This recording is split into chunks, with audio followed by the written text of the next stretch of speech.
नमस्कार and welcome you all to world affairs. मैं हूं प्रशांत धवन। नाउ आज के समय हम देख रहे हैं कि तीन कंट्रीज की करेंसी लिटरली फ्री फॉल में है, बहुत ही बड़े स्केल पर फॉल कर रही है। और कोइंसिडेंस आप ये देखिए कि तीनों देशों पर एफएटीएफ की मार है। ना यहाँ पे मैं बात कर रहा हूँ एक तो टर्की की टर्किश लीरा, उसके अलावा ईरानियन रियाल और फिर पाकिस्तानी रुपी। तीनों करेंसीज हम ये देख रहे हैं कि बहुत ज़्यादा डेप्रिशिएट कर चुकी है और अभी भी the worst is not over. Analyst ये कह रहे हैं कि इन कंट्रीज की overall currency in the future और भी ज़रा गिरेगी और पॉसिबिलिटी ये है कि करेंसी क्रैश की वजह से तीनों कंट्री में एक इकोनॉमिक कोलैप्स भी देखने को मिले 2023 तक, 2023-24 तक की यहाँ पर प्रेडिक्शन की जा रही है। नाउ डिस्कस करते हैं इस टॉपिक को कि कितनी डेप्रिसिएशन हो चुकी है, इन कंट्रीज की डेप्रिसिएशन से ओवरऑल दुनिया पे क्या इंपैक्ट पड़ेगा। मगर आगे बढ़ने से पहले आपसे एक क्वेश्चन पूछूंगा। क्वेश्चन ये है कि दुनिया की सबसे बड़ी फॉरेन एक्सचेंज मार्केट आपको कहां पर मिलेगी। फॉरेन एक्सचेंज आपको पता होगा, विदेशी मुद्रा को बेचना है, उसको खरीदना है, उसके लिए इंटरनेशनल मार्केट्स होती हैं। तो सबसे बड़ी मार्केट कहां पे है उसकी? लंदन में, न्यूयॉर्क में, टोक्यो में या फिर पेरिस में? कमेंट सेक्शन में करो आंसर। सही आंसर मैं आपको दूंगा वीडियो के एंड में। नाउ सबसे पहले एक बार देखते हैं कि जो तीनों करेंसीज हैं इनकी स्टेट अभी के लिए क्या है और इन द पास्ट क्या थी। पाकिस्तानी रुपये को आप अगर देखो तो अब रिसेंटली ही अपने हिस्टोरिक लो पे जा पहुंचाइए। इतिहास में पाकिस्तानी रुपये इससे ज़रा कभी नहीं गिरा था। आज के समय आप अगर देखो तो $1 ये इक्विवेलेंट है टू अराउंड 176-175 पाकिस्तानी रुपये। इंडियन रुपये के हिसाब से आप अगर देखो तो 1 इंडियन रुपये को आप अगर कन्वर्ट करोगे तो मिलेंगे 2.35 पाकिस्तानी रुपीस। और अभी भी आप गोल्डमैन सैक्स की रिपोर्ट देखोगे, वेरियस और जो एनालिस्ट है यूएसए में उनकी रिपोर्ट देखोगे, वो कह रहे हैं कि $1 इक्वल टू 200 पाकिस्तानी रुपये तो आराम से होगा आने वाले कुछ सालों में। और इससे ऑल टुगेदर महंगाई भी काफ़ी हद तक बढ़ेगी, चीज़ों को इंपोर्ट करना काफ़ी ज़्यादा मुश्किल हो जाएगा। और इसमें देखो बहुत ही ज़्यादा बड़ा रोल है FATF का, फाइनेंशियल एक्शन टास्क फोर्स की जो ब्लैक लिस्ट है, जो ग्रे लिस्ट है, एक कंट्री के फाइनेंसिस को बुरी तरीके से इंपैक्ट करती है। क्योंकि इसमें होता क्या है कि आपको सस्ते रेट पर लोन बड़े स्केल पर वर्ल्ड बैंक से, IMF से और जगह से नहीं मिल पाता। शर्तें बहुत ज़्यादा कड़ी होती है और जब शर्तें कड़ी होगी, इंटरेस्ट आपको और पे करना होगा। आप क्या करोगे? खुद अपनी करेंसी और छापते रहोगे। जितनी करेंसी आप छापोगे इंटरनेशनली उसकी वैल्यू गिरेगी। और सिंस आपकी इकोनॉमी FATF की लिस्ट में आ चुकी है तो इंटरनेशनली भी इन्वेस्टर्स दूर रहते हैं, आपकी मुद्रा कम परचेज करते हैं। तो अभी तो देखिए पाकिस्तान का ये तो कन्फर्म है कि 2022 तक भी ये आराम से FATF की ग्रे लिस्ट में रहने वाले हैं। तो पॉसिबिलिटी है कि इनकी करेंसी और भी डेप्रिशिएट होगी। मुझे अच्छे से याद है जब इमरान खान पावर में आए थे पाकिस्तान में, तब उस वक्त पाकिस्तान की जो करेंसी है इसकी वैल्यू थी अराउंड 115-120 के आसपास। तब से लेकर अब तक एक ह्यूज फॉल हुआ है in a matter of few years. ना फिर हम बात करें अगर ईरान की, ये देखिए यहाँ पर मन करता है सैड वॉयलिन पीछे मैं बजा दूँ। ईरान की जो करेंसी है आज के समय, अगर आपके पास $1 है उसको कन्वर्ट करते हो तो आपको मिलेंगे 42,000 से भी ऊपर ईरानियन रियाल।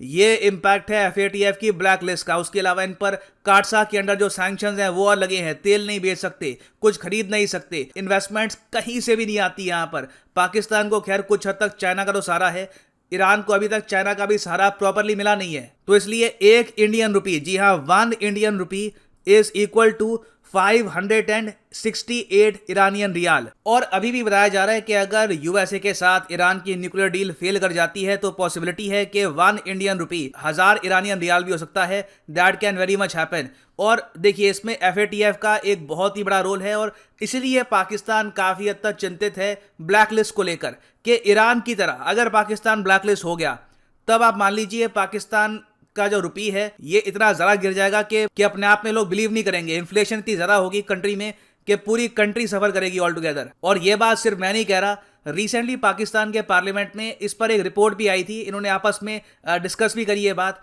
कि जिस तरीके से ये लोग चाइना के करीब जा रहे हैं, एक चाइना का आप कह लीजिए कंप्लीट एक वेसल स्टेट बन रहा है पाकिस्तान, तो यूएस हो सकता है कि अपनी रात दिखाए। रात होता है कि अपना कहर हो सकता है कि पाकिस्तान में दिखा दे और इनकी इकोनॉमी बर्बाद कर दे। तो ऑनेस्टली मुझे ये बात बहुत ही सैड लगती है कि आज भी ये लोग खुद को देकर ये नहीं कह रहे कि मे भी हम आतंकवाद को सपोर्ट करते हैं तो इसलिए हमारे साथ ये सब हो रहा है। आज भी आप अगर देखो तो इसमें ब्लेम यूएस को ही कर रहे हैं कि हमारे खिलाफ कोई कॉन्स्पिरेसी की जा रही है। खैर एनीवे, अब बात करते हैं हम टर्किश लीरा की। अब टर्किश लीरा को वैसे आप अगर देखो तो स्थिति इतनी ज़रा खराब अभी लग नहीं रही। अभी के लिए आप अगर देखो तो $1 जो है ये इक्विवेलेंट है टू 10 टर्किश लीरा। मगर गोल्डमैन सैक्स, फिच, वेरियस और जो रेटिंग एजेंसीज हैं वो यहाँ पर कह रही है कि बहुत ही जल्द पॉसिबिलिटी है कि ऑल टुगेदर टर्किश लीरा 100 पर भी गिर सकता है टू $1, मतलब कि इंडियन रुपीज से भी ज्यादा गिर सकता है अभी टर्किश लीरा। इसका रीजन क्या है? देखिए, रीजन बहुत सारे हैं। एर्दोवान ने रिसेंटली क्या किया, अपने सेंट्रल बैंक का, जिस तरीके से हमारे आरबीआई है, वहां पे टर्की का भी जो केंद्रीय बैंक है, सेंट्रल बैंक है, उसके गवर्नर को फायर कर दिया। और अब जो इस्लामिक क्लरिक्स हैं उनको बिठा रहे हैं ये रिजर्व बैंक में, और ये कह रहे हैं कि ये लोग इकोनॉमी संभालेंगे। उसके अलावा अब तो खैर रिसेंटली टर्की FATF की जो ग्रे लिस्ट है उसमें भी आ चुका है, तो इसका भी धीरे धीरे इनको इम्पैक्ट देखने को मिलेगा। और अगर मान लो टर्की रह गया FATF की ग्रे लिस्ट में 2 साल तक, तो पॉसिबिलिटी है कि इनकी करेंसी बहुत ज़्यादा गिर जाएगी आने वाले कुछ सालों में।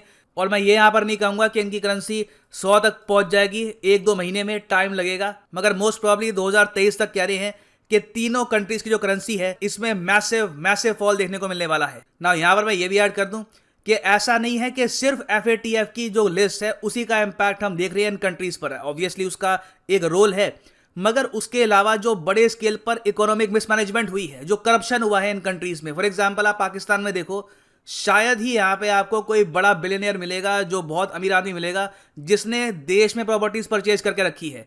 सबकी प्रॉपर्टीज आप अगर देखोगे तो आपको यूके में मिलेगी, USA में मिलेगी, ऑलमोस्ट एज इफ एक पैर बाहर रख के लोग यहाँ पर रहते हैं कि कब जो नाव है डूब जाएगी, तब उस टाइम कम से कम हम तो बच जाएंगे। तो इससे देखो सिचुएशन पूरे मिडिल ईस्ट में हो सकता है कि काफी खराब हो जाए, एटलीस्ट जो नॉर्दर्न पार्ट है मिडिल ईस्ट का वहां पे खराब हो सकती है, क्योंकि अब एक पूरा क्रेसेंट बन रहा है। यहाँ पे आप देखोगे टर्की, ईरान, अफगानिस्तान के साथ जो हो रहा है, ये ऑलरेडी मैं आपको बता चुका हूं। तो ये यहाँ पर ये जो पूरा एरिया है ना, यहां पर हम देख रहे हैं कि लगातार ये चारों कंट्रीज इकोनॉमिक कोलैप्स फेस कर रही है।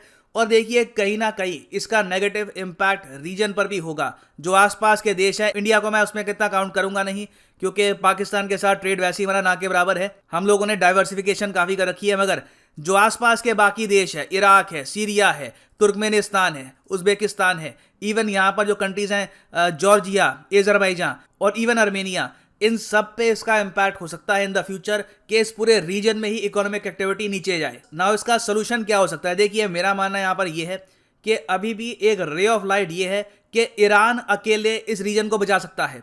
अगर USA की न्यूक्लियर डील हो जाती है ईरान के साथ, तो इनकी इकोनॉमी में सडन एक रिवर्सल आपको देखने को मिलेगा, और ईरान ही अकेले मैं कहूंगा इस रीजन को संभाल के रखेगा। बाकी कंट्रीज का मैं कह नहीं सकता, मगर ईरान सेंस इतना गिर चुका है पिछले 10-20 सालों में कि इनके यहाँ अगर थोड़ी बहुत भी ग्रोथ आती है सैंक्शंस हटने से, तो इसका एक बहुत ही पॉजिटिव इंपैक्ट देखने को मिल सकता है पूरे रीजन में। तो अभी के लिए मैं यही कहूंगा कि सबसे ज्यादा जिस कंट्री के साथ खराब हुआ है उसी से उम्मीद है कि इकोनॉमिकली इस रीजन को ये बचा सकता है ना। हम वापस आते हैं अपने क्वेश्चन पे कि दुनिया की सबसे बड़ी फॉरेन एक्सचेंज मार्केट आपको कहां पर मिलेगी? तो सही उत्तर इसका है ऑप्शन ए, लंदन। यहां पे आप देख पाएंगे लंदन में ऑल टुगेदर बताया जाता है कि एवरेज, ये सुनिएगा, एवरेज रोज 2.7 ट्रिलियन पाउंड की जो करेंसी है ये एक्सचेंज की जाती है।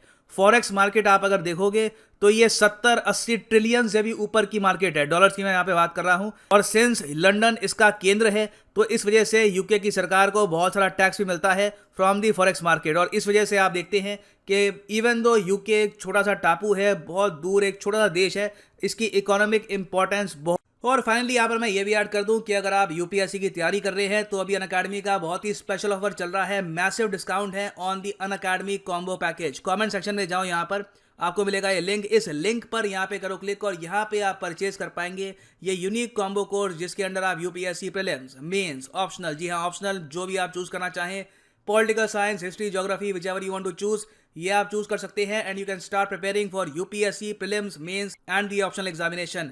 ये सारे कोर्सेज अलग अलग परचेज करोगे तो 15,000 रुपये एक्स्ट्रा पे करने होंगे। एक तो ये बात है, दूसरी बात यहाँ पर ये है कि कॉम्बो में अभी चल रहा है मैसिव डिस्काउंट। यूजुअली आप देखोगे कि यहाँ पर जो प्राइसेस है पर मंथ ये लिखा होता है 2700 के आसपास, अभी ये 2500 है, और इस पर भी एडिशनल डिस्काउंट आपको मिलेगा अगर आप यूज करते हैं promo code PG10, the prices will fall even more. तो अगर आपके पास अभी टाइम है, 2-3 साल का टाइम है, कॉलेज में है आप अभी, you want to prepare for UPSC properly, तो आप जो 36 महीने का कोर्स है, जो 24 महीने का कोर्स है, ये भी कर सकते हैं purchase. That will help you a lot in your preparation. So इसी नोट के साथ ये है वीडियो का अंत। Thank you for listening and as always God bless you all.